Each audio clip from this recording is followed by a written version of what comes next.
আসসালামু আলাইকুম সুপ্রিয় শিক্ষার্থী বন্ধুরা, কেমন আছো তোমরা? ওয়েলকাম জানাচ্ছি তোমাদের আদনান্স ব্রেইনারিতে।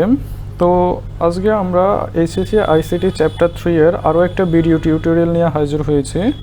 তো আজকে আমরা করব ডেসিমেল টু অক্টাল কিভাবে কনভার্ট করতে হয় সেটা আমরা শিখব। তো চলো শুরু করি। তাহলে আমাদের ডেসিমেল টু অক্টালের জন্য আমরা কি করব, আমরা একটা হচ্ছে গিয়ে ডেসিমেল নাম্বার লিখে নিব। লেটসে আমরা লিখলাম হচ্ছে 50। হ্যাঁ, এই 50টা হচ্ছে আমার ডেসিমেল নাম্বার, এটাকে আমরা কনভার্ট করব হচ্ছে অক্টালে। তাহলে ডেসিমেল থেকে অক্টালে করার জন্য আমরা কিসে কনভার্ট করতেছি? অক্টালে। তাহলে অক্টালের যে বেজ সেটা দিয়ে আমরা কি করব, আমরা হচ্ছে লসাগু করব, তাই না? তাহলে 8 দিয়ে লসাগু করলে আমাদের কত হচ্ছে? 6 8 48, বাক্সের কত থাকতেছে? 2। আবার যদি আমরা এই 6কে 8 দিয়ে ভাগ করি তাহলে কত থাকতেছে? যাচ্ছে না। তাহলে আমরা এইখানে শূন্য দিয়ে আমরা কি করব, এই যে বাক্সের যে 6টা আছে সেটা এখানে লিখে দিব। তাহলে এটা হয়ে গেছে আমার কি, আমার ভাগ করাটা হয়ে গেছে। এখন আমাদের কোন দিক থেকে কোন দিকে যাবে? এমএসবি টু এলএসবি, তাই না? আচ্ছা, তাহলে এখন আমাদের তাহলে রেজাল্টটা কত হচ্ছে? আমরা পাচ্ছি এখানে 50, এটা ছিল ডেসিমেলে। এটাকে যখন আমরা অক্টালে কনভার্ট করলাম তাহলে আমরা কত পাচ্ছি? আমরা পাচ্ছি 62। অক্টালের বেস কত? 8। ঠিক আছে, আসো আমরা আর একটু বড় একটা সংখ্যা নিয়ে দেখি। আমি লেটসে এখানে ধরলাম হচ্ছে আমি 332 নিলাম। আমি এই 332টা ডেসিমেলে আছে, এটাকে আমরা কিসে কনভার্ট করব? এটাকে আমরা কনভার্ট করব হচ্ছে অক্টালে। তাহলে আসো 332কে আমরা এখন 8 দিয়ে ভাগ করব। তাহলে 8 দিয়ে ভাগ করলে কত থাকে? এই 33-এর মধ্যে 8 কয়বার যায়? 4 বার। 4 8 কত? 32। তাহলে 33 থেকে 32 গেলে কত? 1 নামবে কত? 2। কত হলো? 12। তাহলে 8 একে 8, বাক্সেস কত থাকতেছে? 4, তাই না? আচ্ছা, আবার যদি আমরা এই 41কে 8 দিয়ে ভাগ করি কত হয়? 5 8 40, বাক্সেস কত? 1। আবার যদি আমরা এই 5কে ভাগ যায় না, তাহলে আমরা ভাগফলে একটা শূন্য দিয়ে বাক্সেস কত পাচ্ছি? 5 পাচ্ছি। তাহলে এটা হচ্ছে আমার কি এমএসভি, আর এটা হচ্ছে আমার কি এলএসভি। তাহলে আমরা এটার রেজাল্টটা কত পাচ্ছি? আমরা এটার রেজাল্টটা পাচ্ছি 332। ডেসিমেলে দেয়া ছিল, এটাকে আমরা কনভার্ট করে কত পেলাম? 514। এটা কিসে কনভার্ট হলো? এটা অক্টালে কনভার্ট হলো। ঠিক আছে, তাহলে আমরা এটা কি করলাম? আমরা হচ্ছে ডেসিমেল থেকে অক্টালে কনভার্ট করা শিখলাম। এখন আমাদের যদি এই রকম দেয়, যেমন আমি এর আগেও দেখাইছিলাম যে ফ্র্যাকশনাল ভ্যালু যদি দেয়, যেমন 135 পয়েন্ট আমি লিখলাম কত? 39। এই সংখ্যাটা আমার কিসে আছে? ডেসিমেলে আছে। এখন এটাকে যদি আমার অক্টালে কনভার্ট করতে বলে তাহলে আমি কি করব? আমাদের এই যে দশমিক বিন্দুর আগের যে ডিজিটটা আছে এগুলোকে বলে পূর্ণ সংখ্যা। তাহলে এই পূর্ণ সংখ্যাটাকে আমরা ভিজুয়াল 135, এই 135কে আমি কত দিয়ে ভাগ করব? 8 দিয়ে ভাগ করে যাব। আচ্ছা, তাহলে 8 দিয়ে ভাগ করলে কত হয়? 13-র মধ্যে একবার যায়, তাহলে কত থাকে? 5 55। 6 8 কত? 48, বিয়োগ করলে কত থাকে? 7। তার মানে বাক্সেস আমার কত থাকতেছে? 7। আবার যদি আমরা এই 8 দিয়ে 16কে ভাগ করি, 8 দুগুণে কত? 16, ভাগশেষ কত থাকে? 0। আমরা যদি আবার 8 দিয়ে 2কে ভাগ করি তাহলে ভাগ যায় না। তাহলে আমরা এখানে কি করব? 0, আর এখানে কত? এই দুইটা বসাবো, তাই না? তাহলে এটা হয়ে গেছে আমার কি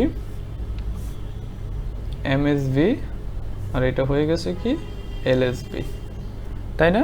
আচ্ছা, তাহলে আমি এখানে 135, এটা ছিল আমার ডেসিমেলে, আর আমি এটার অক্টাল ভ্যালু কত পাচ্ছি? অক্টাল ভ্যালু পাচ্ছি 207। আচ্ছা, অক্টাল ভ্যালু।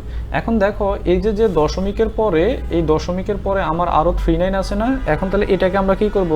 আমি এর আগেও ডেসিমেল থেকে বাইনারিতে যখন কমপ্লিট করেছি তখনও আমি সিস্টেমটা তোমাদেরকে দেখাই দিছি যে ফ্র্যাকশনাল ভ্যালুকে যেটাতে কনভার্ট করতে বলবে আমরা সেই বেস দিয়ে তাকে কি করব? গুণ করব। এখন যেহেতু এ 0.39কে আমাকে অক্টালে নিতে হবে, তাহলে অক্টালের বেস দিয়ে আমরা কি করব? গুণ করব। তাহলে আসো 0.39 আমি একটু লিখে নিলাম। আমরা কত দিয়ে গুণ করব? 8 দিয়ে গুণ করব। তাহলে আমরা গুণ করার পর আমরা কি পাবো? একটা হচ্ছে পূর্ণাংশ পাবো না? তাহলে আমি এখানে লিখে নিলাম পূর্ণাংশ। আর একটা কি পাবো? আমরা ভগ্নাংশ পাবো। তাহলে ভগ্নাংশটা আমরা এই পাশে লিখে নিলাম। হ্যাঁ, আচ্ছা, তাহলে এটাকে যদি আমরা ক্যালকুলেটরের সাহায্যে গুণ করি আমরা কত পাই? 0.39 × 8 আমরা পাবো হচ্ছে গিয়ে 3.12। তাহলে 3.12 এর এই 3টা আমার পূর্ণাংশের জায়গায় বসবে, আর 0.12 যেটা সেটা চলে যাবে আমার কোথায়, ভগ্নাংশতে। এখন আবার কি করব, আবার এই 0.12কে আবার 8 দিয়ে হচ্ছে গিয়ে গুণ করব। তাহলে কত হবে, 8 × 96, 0.96। তাহলে এই যে 0 পয়েন্ট, এই 0টা পূর্ণাংশ আর 0.96টা কি ভগ্নাংশ, তাই না? আচ্ছা, এখন এই 0.96কে যদি আমরা আবার 8 দিয়ে গুণ করি তাহলে আমরা কত পাচ্ছি, আমরা পাচ্ছি হচ্ছে 7.68। তাহলে 7টা পূর্ণাংশের জায়গায়, 68টা কোথায়, ভগ্নাংশের জায়গায়। এখন এই 0.68কে আমরা যদি আবার 8 দিয়ে ভাগ করি তাহলে আমরা কত পাচ্ছি, আমরা পাচ্ছি হচ্ছে গিয়ে 5.44। তাহলে দেখো এই যে এখন আমাদের এই ভগ্নাংশের জায়গায়, আমি এর আগেও তোমাদের বলেছিলাম কখন গিয়ে স্টপ করে দিবে, যখন হচ্ছে এই ভগ্নাংশের জায়গায় 0 0 আসবে। এখন কোথাও কি ভগ্নাংশের জায়গায় 0 আসছে, তাহলে আমরা কি করতে পারতেছি না, আমরা এখনো স্টপ করতে পারতেছি না। আচ্ছা, এখন সেক্ষেত্রে তাহলে আমরা কি করব, সেক্ষেত্রে আমরা হচ্ছে যখন আমরা স্টপ করতে পারবো না তখন আমরা এভাবে ডট ডট ডট দিয়ে দেখাই দিব যে না, আমাদের এটা আরও ভ্যালু আসতে থাকবে, তাই না? এভাবে করে আমরা দেখাই দিব। দেখানোর পরে এখন আমরা ভ্যালুগুলো কোন থেকে কোন দিকে নিব, আমরা হচ্ছে নিচ থেকে উপর থেকে আমরা নিচের দিকে নিব। তাহলে এই যে উপরের যে ভ্যালুটা এটা হয়ে যাবে এমএসবি, আর নিচের যে ভ্যালুটা এটা হয়ে যাবে এলএসবি। তাহলে 0.39 এটা ছিল কোথায়, তোমার ডেসিমেলে। এখান থেকে আমরা কত পাচ্ছি, এখান থেকে আমরা পাচ্ছি হচ্ছে গিয়ে, যেহেতু পয়েন্ট আছে এই পয়েন্টটাকে আমরা এখানে বসে দিলাম, আমরা কত পেলাম, আমরা পেলাম হচ্ছে গিয়ে 3075। আরও আসতে থাকবে না ভ্যালু, এই জন্য আমরা এইভাবে ডট ডট ডট দিয়ে দিলাম। তাহলে এটাকে আমরা কিসে কনভার্ট করলাম, অক্টালে। এখন আমাকে দুইটা ভ্যালুকে অ্যাড করে দিতে হবে না, যেহেতু তারা একসাথেই ছিল 135.39। আসো তাহলে আমরা সেটা করি। 135.39 এটা ছিল ডেসিমেলে, এটাকে আমরা যদি অক্টালে কনভার্ট করি তাহলে কত পাচ্ছি, আমরা পাচ্ছি হচ্ছে গিয়ে 207। আর 0.339 এর ভ্যালু আমরা কত পাচ্ছি, আমরা পাচ্ছি হচ্ছে 3075, তাই না? তারপরে কি আসতে থাকবে না ভ্যালুগুলো, এটাকে আমরা কিসে কনভার্ট করে ফেললাম, অক্টালে কনভার্ট করে ফেললাম। আশা করি তোমরা বুঝতে পেরেছো। আসো তাহলে আমরা এতক্ষণ হচ্ছে আমরা ডেসিমেল থেকে অক্টালে কনভার্ট করা শিখলাম। এখন আমরা অক্টাল টু ডেসিমেল কিভাবে কনভার্ট করতে হয় সেটা আমরা শিখব। তাহলে আসো আমরা অক্টালের একটা ভ্যালু নিয়ে নিচ্ছি। আমি অক্টালের ভ্যালু নিলাম লেটস সে 3725। এটা হচ্ছে আমার অক্টাল ভ্যালু। এই অক্টাল ভ্যালুটাকে আমি কিসে কনভার্ট করব, আমি ডেসিমেলে কনভার্ট করব। আসো তাহলে দেখো, এর আগের ক্লাসেও আমি দেখাইছিলাম বাইনারি থেকে যখন তুমি ডেসিমেলে কনভার্ট করো তখন তুমি কি করো, তখন তোমার হচ্ছে গিয়ে এই যে বাইনারির যে বেসটা সেটা দিয়ে, সেটার পাওয়ার দিয়ে কি করে যাও, গুণ করে যাও। এখন যেহেতু আমাকে অক্টাল থেকে ডেসিমেলে বলছে, তাহলে আমরা অক্টালের বেজের পাওয়ার দিয়ে কি করে যাব, গুণ করে যাব। তাহলে দেখো তো পাওয়ারের হিসাব যদি করি, আমরা বলছিলাম যদি কোনো ফ্র্যাকশনাল ভ্যালু না থাকলে তাহলে পাওয়ারের ভ্যালু কত থেকে কনভার্ট হয়, পাওয়ার ভ্যালু কত থেকে হিসাব করা শুরু হয়, 0 থেকে। তাহলে এটার পাওয়ার কত, 0। এটার পাওয়ার কত, 1। এটার পাওয়ার কত, 2। এটার পাওয়ার কত, 3। আমাদের যতগুলা ডিজিট থাকবে পাওয়ার হবে তার থেকে 1 কম। তাহলে দেখো এখানে 4টা ডিজিট আছে আর পাওয়ার কত আছে, 3। এখন আসো আমরা তাহলে করে ফেলি। আমি লিখলাম এখানে কত, 3725, রাইট? আচ্ছা, এটা আমাদের অক্টালে ছিল। এখন আমরা এটাকে ডেসিমেলে কনভার্ট করব। তাহলে দেখো প্রথমে কত আছে, 3 ইন্টু বেস কত, অক্টালের বেস 8, তাই না? আচ্ছা, এখন দেখো তো এই 3 এর উপরে পাওয়ার কত আছে, 3। তাহলে আমরা কি করব, 8 কিউব দিয়ে গুণ করব, প্লাস তারপরে দেখো তো আমার কত আছে, 7 ইন্টু আমরা বেস লিখলাম। এখন দেখো তো 7 এর উপরে পাওয়ার কত আছে, 2। তাহলে আমরা এখানে কত দিব, 2 দিয়ে আমরা গুণ করব, প্লাস এরপরে দেখো কত আছে, 2কে আমরা কি করব, 8 টু দি পাওয়ার 1 নিব, প্লাস দেখো 5 আছে, 5কে আমরা কি করব, 8 টু দি পাওয়ার 0 করব, রাইট? আচ্ছা, তাহলে এখন আমরা কি করব, এখন আমরা ক্যালকুলেশন করে ফেললে আমাদের রেজাল্ট হয়ে যাবে 3 ইন্টু 8 কিউব মানে কত, 8 কিউব মানে হচ্ছে 512, প্লাস 7, 8 স্কোয়ার মানে কত, 8 স্কোয়ার মানে 64, প্লাস 2 ইন্টু 8 টু দি পাওয়ার 1 মানে কত, 8।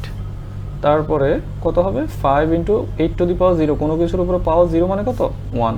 তাহলে আমরা এখন যদি সবগুলোকে ক্যালকুলেশন করি, A512 ইন্টু 3 কত, 1536। ক্যালকুলেটারে করে ফেললে বের হয়ে যাবে, এটা কত হবে, 448 প্লাস 8 দুগুণা কত হচ্ছে 16, আর এখানে কত পাচ্ছি, 5 একে 5। তাহলে সবগুলোকে যোগ করলে আমি কত পাচ্ছি, 2005। এটাকে আমরা কিসে কনভার্ট করলাম, এটাকে আমরা কনভার্ট করলাম ডেসিমেলে। আশা করি বুঝতে পেরেছো। এখন আসো আমরা যদি ফ্র্যাকশনাল কোনো ভ্যালু দেয় তাহলে সেটাকে কিভাবে করব সেটা একটু আমরা দেখি। তাহলে আমি এখানে ফ্র্যাকশনাল একটা ভ্যালুর জন্য একটা ডিজিট লিখতেছি, কত, একটা সংখ্যা লিখতেছি 1532, আমি লিখলাম 76। হ্যাঁ, এই ফ্র্যাকশনাল ভ্যালু দিয়ে একটা ম্যাথ লিখলাম, এটাকে আছে অক্টালে আমরা কিসে কনভার্ট করব, আমরা কনভার্ট করব হচ্ছে গিয়ে ডেসিমেলে। তাহলে আমাদের নিয়ম কি, আমাদের নিয়ম হচ্ছে আমরা কি করব, এই যে এটার পাওয়ারটা আমরা লিখে নিচ্ছি, এটা পাওয়ার কত 0, যেহেতু এটা দশমিকের আগেরগুলো পূর্ণ সংখ্যার ক্ষেত্রে পাওয়ার 0 থেকে স্টার্ট হয়, তাহলে এটার পাওয়ার 0, এটার পাওয়ার 1, এটার পাওয়ার 2, এটার পাওয়ার কত 3। আর আমরা বলছিলাম এর আগে যে দশমিকের পরে যে ভ্যালুগুলো সেটা পাওয়ার কিভাবে হিসাব হয়, 1 থেকে শুরু হয়, -1 থেকে শুরু হয়, তাই না? তাহলে এটার পাওয়ার কত হচ্ছে, এটার পাওয়ার হচ্ছে -1, এটার পাওয়ার কত হচ্ছে, এটার পাওয়ার হচ্ছে -2। আচ্ছা, তাহলে আসো এখন তাহলে আমরা ম্যাথটা করে ফেলি। এখানে কত আছে 1, তাহলে 1 গুণ বেস কত 8, 8-এর উপরে পাওয়ার কত হবে 3, প্লাস তারপরে কত আছে 5 লিখলাম, ইন্টু 8-এর উপরে পাওয়ার কত আছে 2, প্লাস 3 ইন্টু কত হবে 8 টু দি পাওয়ার কত 1, প্লাস 2 ইন্টু 8 টু দি পাওয়ার কত হবে 0। তাহলে আমরা ফ্র্যাকশনাল ভ্যালুর আগেরগুলো করে ফেললাম, রাইট? এখন দেখো আমাদের পরে কত আছে, আমাদের পরে ফ্র্যাকশনাল ভ্যালু হচ্ছে, তাহলে আমি দশমিকটা দিয়ে দিলাম। তারপরে কত আছে 7, এই 7 ইন্টু 8 কত হবে ইনভার্স 1, কেন, কারণ পাওয়ার 7-এর উপরে পাওয়ার কত হয় -1 হয়। আচ্ছা, ফ্র্যাকশনাল ভ্যালুর পরে আমাদের পাওয়ারগুলো কি হয় ইনভার্স হয়, তাহলে 7 ইন্টু 8 ইনভার্স 1, প্লাস তারপরে কত আছে 6 ইন্টু 8 ইনভার্স কত হবে 2। আর কি কোনো ভ্যালু আছে নাই, তাহলে আমরা এটা লিখে ফেললাম। এখন আসলে আমরা যদি ক্যালকুলেশন করি তাহলে কত হয়, আমার 1 ইন্টু 8 কিউব মানে কত 512, প্লাস 5 ইন্টু 8 স্কোয়ার মানে কত 64, প্লাস 3 ইন্টু 8 টু দি পাওয়ার 1 মানে কত 8, প্লাস 2 ইন্টু 8 টু দি পাওয়ার 0 মানে কত 1। এটা আমরা লিখে ফেললাম। এখন আসো 7 ইন্টু 8 ইনভার্স 1 মানে কত 1/8। আমি কিন্তু পাওয়ারের হিসেবে সবগুলো দেখাই দিয়েছিলাম কিভাবে হয়, আশা করি ভিডিওটা দেখে নিবা। 6 ইন্টু 8 স্কোয়ার মানে কত হয় 1/64, তাই না? ঠিক আছে, তাহলে আমরা এটা কি করলাম লিখে ফেললাম। ওকে, তাহলে এখন এইগুলোকে যদি আমরা ক্যালকুলেশন করি কত পাচ্ছি আমরা পাচ্ছি 512, আমরা পাচ্ছি হচ্ছে কত 320, আমরা পাচ্ছি হচ্ছে কত 24, আমরা পাচ্ছি হচ্ছে কত 2, তাই না? ইন্টু এটাকে আমরা কত পাচ্ছি, আমরা পাচ্ছি 7/8, 7 দিয়ে 1/8কে গুণ করলে 7/8 হয়, প্লাস এটাকে কত পাচ্ছি 6/64, তাই না? ঠিক আছে, তাহলে আসো এখন এই সবগুলোকে যদি আমরা যোগ করি কত পাই 858 পাবো, ঠিক আছে? আর দশমিক এটাকে তুমি ক্যালকুলেটরে যদি করো লসাগু করেও করতে পারো, ক্যালকুলেটরে করলে তুমি রেজাল্ট কত পাবা, এটা পাবো হচ্ছে 0.875, প্লাস এটাকে ভাগ করলে কত পাবা, এটাকে ভাগ করলে পাওয়া যাবে 0.09375।